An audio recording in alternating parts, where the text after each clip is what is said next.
bapak, suster, saudara-saudari, orang muda Katolik, dan adik-adik umat paroki Santo Paulus Daguo yang dikasihi dan mengasihi Tuhan, berkah dalam. Pada pertemuan yang ketiga ini, tema yang ditawarkan adalah orang berdosa namun dipercaya oleh Tuhan, yang diambil dari Injil Lukas bab 5 ayat 1 sampai 11.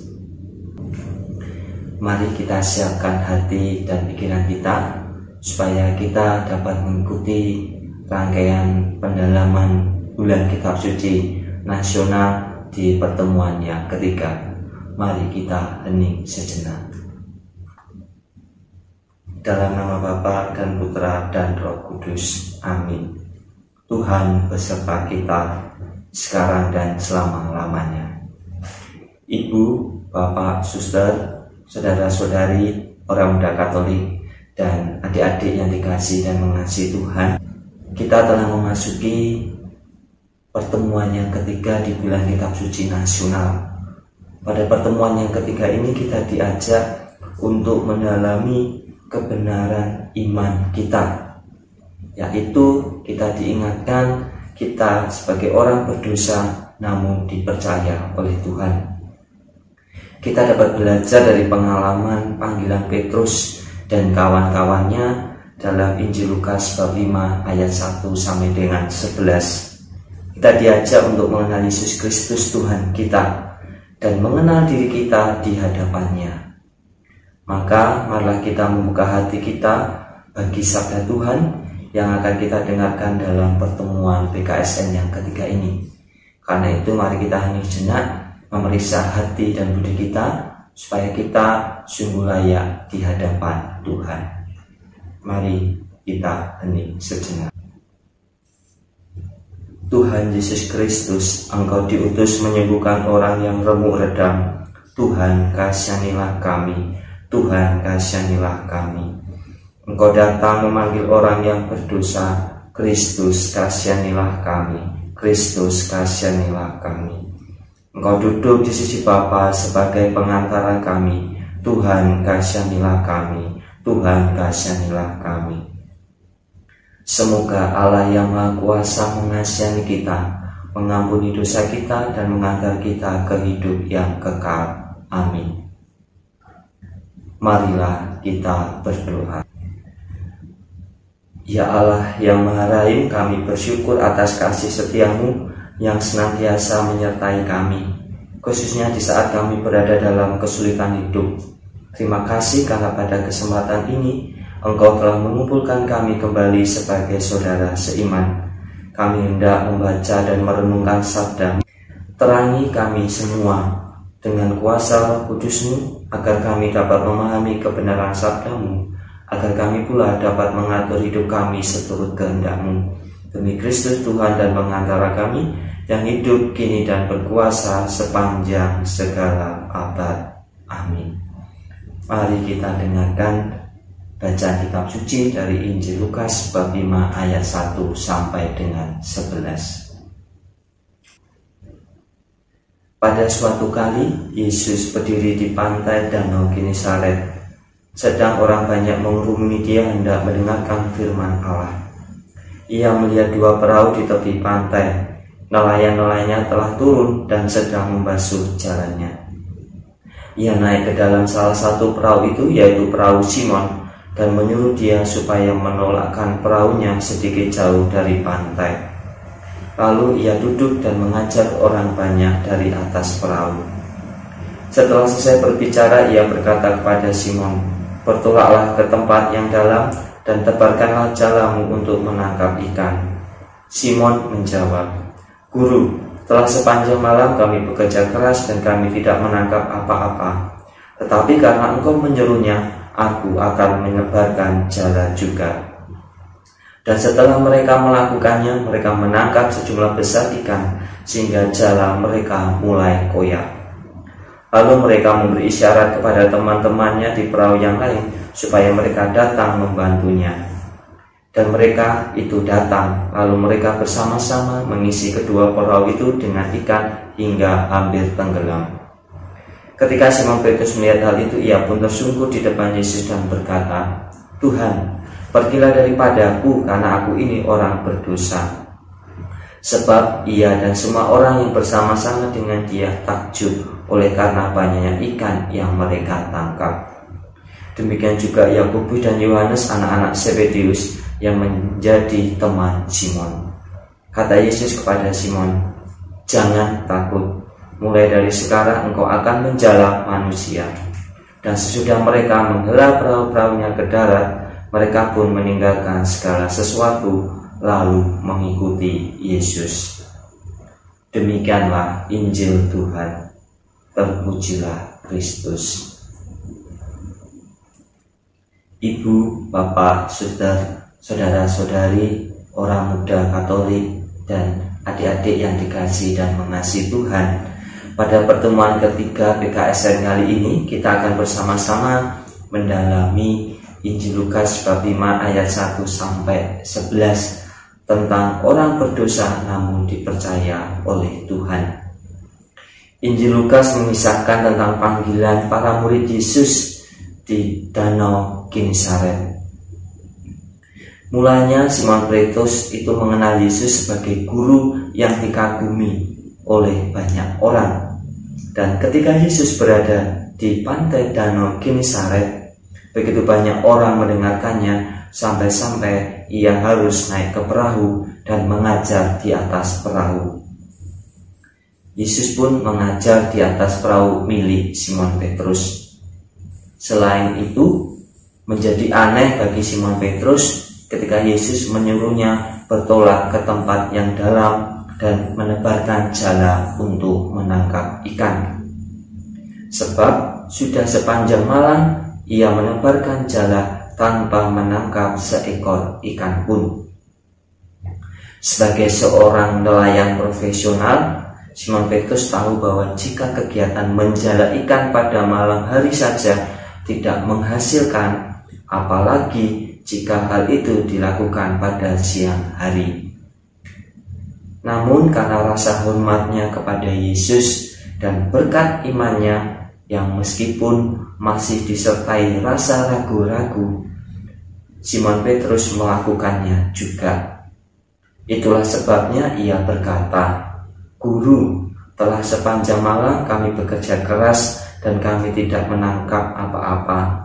Tetapi karena engkau menyuruhnya, aku akan menebarkan jala juga."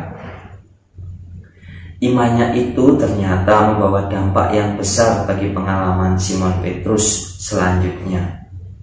Kini matanya terbuka, bukan hanya dalam pengertian bahwa ia melihat ikan-ikan yang memenuhi jala dan perahunya, tetapi lebih dari itu, kini ia melihat kemuliaan Tuhan yang sedang bekerja atas dirinya dan mulai mengenal Yesus sebagai Tuhan itu sendiri. Maka ia pun mengatakan, "Tuhan, pergilah daripadaku karena aku ini seorang berdosa."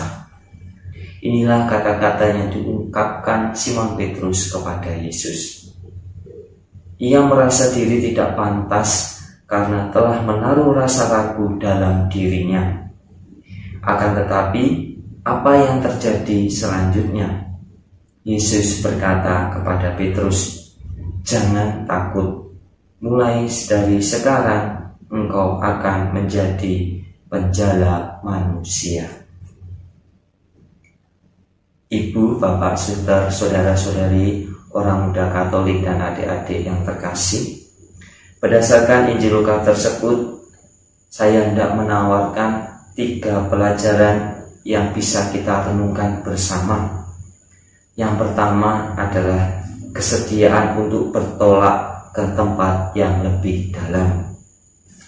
Apa maksudnya? Tempat yang dalam di dalam kehidupan kita sehari-hari bisa dipahami sebagai tempat yang penuh dengan tantangan, ancaman, ketidakpastian, tetapi juga mengandung peluang. Banyak orang yang takut enggan, tidak mau melangkah ke tempat yang dalam karena rasa takut yang ada pada dirinya. Banyak orang hanya mau berhenti pada tempat yang tidak terlalu dalam karena tempat itu dirasa nyaman, sudah kita kuasai, sedikit mengandung resiko, baik itu di lingkungan kerja, baik saat di kampus maupun saat berada di lingkungan masyarakat.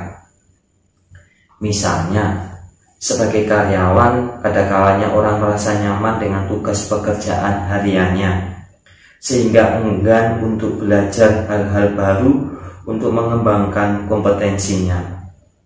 Kalau sudah begini, maka kemungkinan besar ia akan tetap berada pada posisi yang sama seumur hidupnya. Tidak mengalami kenaikan jabatan di kantor atau di perusahaan tempatnya bekerja. Sebab atasan kita tahu mana karyawan yang mau belajar dengan hal-hal yang baru, bersedia menerima tanggung jawab lebih, kreatif, komunikatif, ramah, sekaligus berjiwa pemimpin atau tidak. Selain itu, sebagai mahasiswa, kerap kali hanya berhenti menggali pengetahuan sebatas apa yang diajarkan oleh dosen mereka.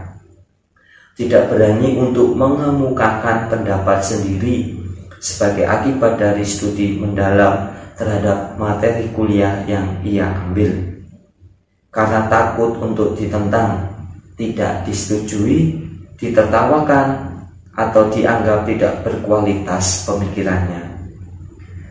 Selama rasa takut itu menyelimuti diri mahasiswa, selama itu pula lah dirinya tidak akan menemukan hal-hal yang baru di dalam pengetahuan dan keterampilannya. Karena itu, tantangan di kampus pastilah berbeda dengan tantangan di tempat kerja. Begitu juga sebaliknya. Tetapi di keduanya terdapat tempat yang dalam. Tempat itu biasanya jarang dikunjungi, ditelusuri, dijelajahi oleh orang kebanyakan karena mengandung berbagai kemungkinan, ketidakpastian, ancaman, bahaya, tetapi sekaligus juga peluang di dalamnya.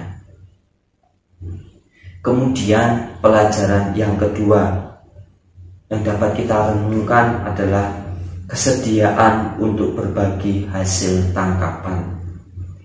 Maksudnya adalah penting untuk tidak menyimpan bagi diri sendiri ketika Tuhan melimpahi kita dengan berkat-Nya yang berlimpah.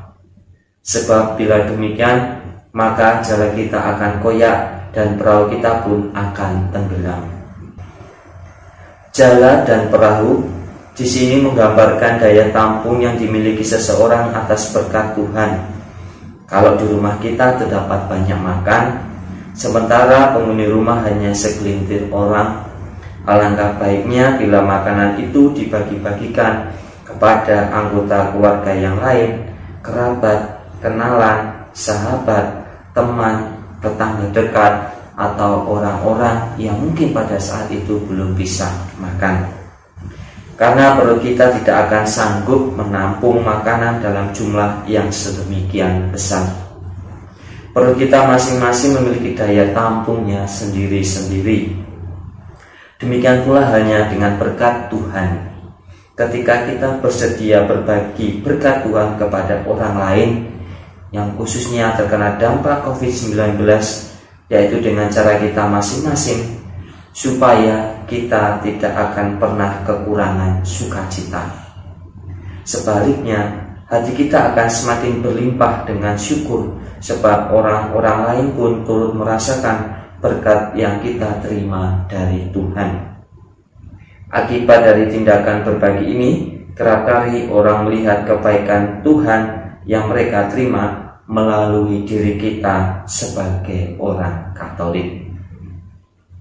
Dan pelajaran ketiga yang dapat kita pelajari adalah memiliki sikap rendah hati untuk taat kepada perintah Tuhan, sehingga hidup kita pun diubahnya menjadi baru. Maksud dari pelajaran ini adalah semua pekerjaan yang kita lakukan, kita tekuni, dan kita hidupi, itu akan menjadi berkat dan bermanfaat bagi hidup kita masing-masing, serta apa yang kita lakukan itu demi kerajaan Allah. Andai kata orientasi kita bukan lagi pada profit atau keuntungan, bukan lagi orientasi pada makanan, minuman, rumah, uang pensiun di hari tua, melainkan kita lebih berani untuk berorientasi pada nilai-nilai yang lebih luhur seiring dengan nilai-nilai kerajaan Allah, yaitu keadilan, damai, sejahtera. Selain itu juga nilai sukacita oleh Roh Kudus. Lantas bagaimana kita memperjuangkan keadilan, damai, sejahtera, dan sukacita oleh Roh Kudus di tengah-tengah kehidupan kita, di tengah-tengah kehidupan keluarga, pekerjaan, pelayanan, pergaulan, dan di dalam lingkungan masyarakat? Salah satu kuncinya adalah kita harus memiliki kerendahan hati serta ketaatan pada perintah Yesus. Kesediaan untuk berbagi berkat-Nya kepada orang lain dan kesediaan diri untuk hidup bagi kerajaan Allah. Sebab segala sesuatu yang kita kumpulkan di dunia ini dalam bentuk barang atau materi sifatnya fana, tidak abadi, serta semuanya itu akan ditinggalkan ketika manusia kembali menghadap Tuhan. Biarlah rasa bahagia kita tidak terletak pada hasil tangkapan yang berlimpah itu, melainkan karena Tuhan mau melibatkan kita di dalam karya keselamatan kepada semua ciptaannya. Ibu, bapak, suster, saudara-saudari, orang muda Katolik dan adik-adik yang terkasih, marilah sekarang kita mohon rahmat dari Allah agar berkat iman dan ketaatan kita kepada Yesus Kristus, kita dimampukan untuk menjadi pewarta dan memberikan kesaksian yang menarik serta mengesankan bagi banyak orang. Seperti Simon Petrus, kita pun dipilih oleh Tuhan, asalkan kita mempunyai iman untuk menjadi penjala manusia. Maka kita dipanggil untuk menjadi saksi Kristus melalui perbuatan kasih kita kepada semua orang dimanapun dan kapanpun. Semoga rahmat dan karunia Tuhan senantiasa melimpah dalam diri kita. Amin. Ibu, bapak, suster, saudara-saudari yang terkasih, setelah kita disegarkan oleh bacaan Injil dan renungan, marilah kita ungkapkan doa-doa kita kepada Allah supaya Allah berkenan mendengarkan doa-doa kita. Saudara terkasih, Allah sumber berkat dan kasih senantiasa menganugerahkan rahmat yang kita butuhkan. Dalam ketulusan dan kerendahan hati, marilah kita berdoa kepadanya. Bagi keluarga-keluarga Kristiani, ya Bapa, berkatilah keluarga-keluarga Kristiani. Semoga segala usaha dan rencana keluarga-keluarga Kristiani ke depan Engkau senantiasa dampingi, Engkau senantiasa berkati, agar dapat berjalan sesuai dengan kehendak-Mu. Semoga keluarga-keluarga Kristiani dapat hidup taat dan setia kepadamu sebagaimana keluarga kudus di Nazaret, dan semoga rahmat dan berkat yang mereka butuhkan senantiasa Engkau alirkan bagi mereka. Marilah kita mohon, kabulkanlah doa kami ya Tuhan. Bagi wilayah-wilayah dan lingkungan di Paroki Santo Paulus Sendangkuo, ya Allah Bapa di surga, kami berdoa kepadamu untuk wilayah-wilayah dan lingkungan di Paroki Santo Paulus Sendangkuo, agar semua umat di wilayah dan lingkungan Paroki Santo Paulus Sendangkuo senantiasa selalu kompak, saling mendukung satu sama lain, serta boleh menjadi saluran berkat bagi sesama. Jauhkanlah dari perpecahan dan perselisihan, agar kami dapat hidup taat dan setia dalam memuji dan memuliakan nama-Mu. Marilah kita mohon, kabulkanlah doa kami ya Tuhan. Bagi pemimpin bangsa kami, ya Bapa, anugerahkanlah kepada para pemimpin bangsa kami kebijaksanaan dan kerendahan hati dalam melaksanakan amanat yang besar demi kesejahteraan dan kedamaian bangsa kami, secara khusus dalam menangani pandemi COVID-19 ini. Semoga mereka dapat bekerja dengan baik dan jujur, serta dijauhkan dari segala bentuk kecurangan, sehingga perlahan namun pasti bangsa dan negara kami dapat maju dan berkembang menjadi bangsa yang besar serta takut akan Allah. Marilah kita mohon, kabulkanlah doa kami ya Tuhan. Marilah kita panjatkan doa-doa kita secara pribadi, supaya Allah berkenan mendengarkan doa kita. Marilah kita mohon, kabulkanlah doa kami ya Tuhan. Allah Bapa Maha Murah, dengarkanlah doa-doa kami yang kami panjatkan demi Kristus Putra-Mu Tuhan dan mengantara kami kini dan sepanjang segala masa. Amin. Marilah kita persatukan segala doa harapan kepada Tuhan, supaya Tuhan berkenan mendengarkan doa-doa kita dengan doa yang diajarkan Kristus sendiri kepada kita. Bapa kami yang ada di surga, dimuliakanlah nama-Mu, datanglah kerajaan-Mu, jadilah kehendak-Mu di atas bumi seperti di dalam surga. Berilah kami rezeki pada hari ini, dan ampunilah kesalahan kami, seperti kami pun mengampuni yang bersalah kepada kami, dan janganlah masukkan kami dalam pencobaan, tapi bebaskanlah kami dari yang jahat. Amin. Ibu, bapak, saudara-saudari yang terkasih, marilah kita akhiri ibadat bulan Kitab Suci Nasional pertemuan yang ketiga dengan doa penutup. Mari kita hening sejenak. Marilah berdoa. Ya Allah yang Maha Cinta, kami bersyukur atas sabda-Mu yang menginspirasi kami. Bantulah kami selalu dengan kuasa Roh Kudus-Mu, agar kami dapat mengenali diri kami di hadapan-Mu dan berani mempersembahkan hidup kami untuk kerajaan-Mu. Ingatkanlah kami bahwa dalam kedosaan kami, sekalipun Kau tetap merangkul kami dan mempercayakan kami untuk melakukan kehendak-Mu. Demi Kristus Tuhan kami.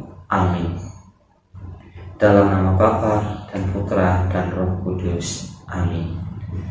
Ibu, bapak, suster, saudara-saudari yang terkasih, terima kasih atas kebersamaan yang boleh kita alami bersama di dalam pertemuan ketiga bulan Kitab Suci Nasional. Semoga apa yang kita renungkan, apa yang kita dalami sungguh menguatkan iman kita untuk berani menjadi pelayannya dan berbagi berkat kasih bagi orang lain. Dan untuk tema pertemuan PKSN yang keempat, tema yang ditawarkan adalah bangga menjadi orang Katolik, yang diambil dari Kisah Para Rasul bab 2 ayat 37 sampai 47. Semoga bahan ini bisa dibaca terlebih dahulu untuk memudahkan kita untuk merenungkan di pertemuan yang keempat. Sekali lagi terima kasih atas kebersamaannya. Selamat melanjutkan aktivitas dan berkah dalam